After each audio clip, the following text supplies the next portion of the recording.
A near-forgotten gem which plays with perspective in ways not really seen in other games.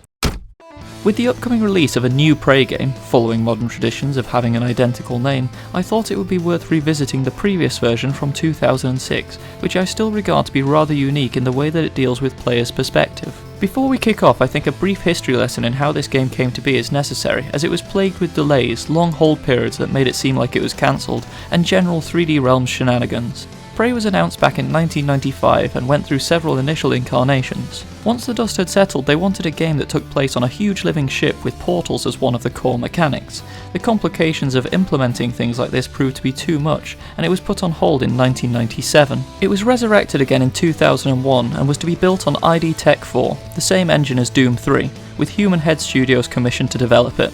Its release only really came to light again in 2005 when it was set to appear at E3, and finally was released in 2006. Anyway, Prey is a linear first-person shooter which uses gravity, portals, spirits, scaling, and just about anything it can to try and disorientate the player.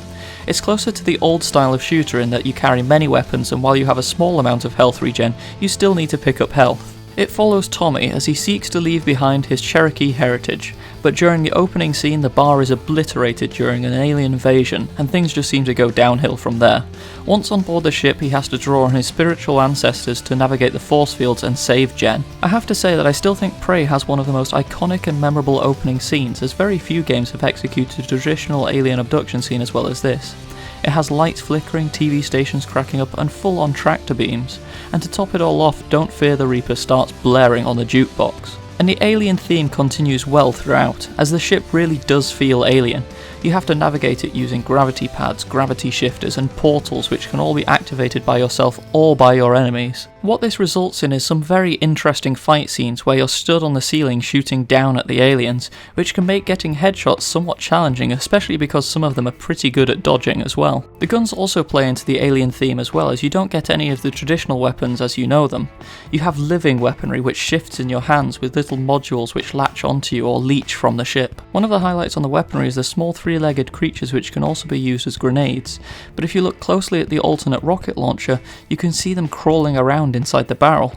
Small touches like this can really make a big difference. The only normal weapon you get is the pipe wrench which you carry up to the ship at the start.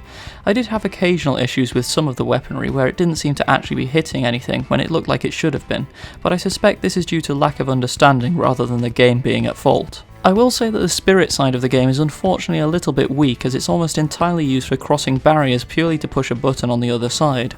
It feels like they couldn't work out a way to make it more necessary but couldn't cut it out because it was too core to the storyline. The only interesting element this adds is when you die, you don't necessarily die.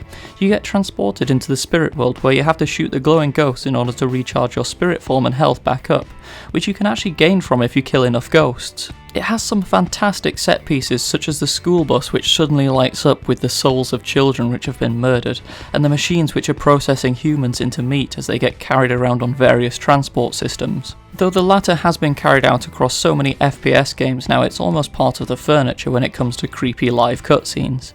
Half-Life 2 and Quake 4 being the two that immediately spring to mind. It hasn't dated too badly, to be honest. While it's not ultra-realistic and you can blatantly see that it was built on the ID Tech 4 engine, why else would they have huge bits of machinery all over the levels just to marvel at?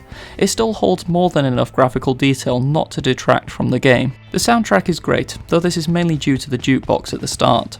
The sounds are pretty average and the voice acting is okay. There isn't much to write home about on this front, but again it's good enough. And the game runs completely bug-free without mods on Windows 10. Prey stands at a decent game time of 6.4 hours, and it doesn't feel like any of that time is wasted, though there are a few puzzles which feel like you're going round in circles. But in many ways, that was kinda the point of them. I first played it on Xbox 360 about 7 years ago and enjoyed it thoroughly, and playing it again now I can say that it's still a great game, and one that's worth trying out if you haven't had a chance. Though picking it up is getting pretty challenging as you can't buy it direct from Steam. You have to buy a CD and register the key, as long as someone else hasn't already taken it. I hope that Prey 2017 is as good as its predecessor, but I think given that the series only had one game, calling the second one exactly the same was an unnecessary and irritating move. Especially if you're trying to search for it.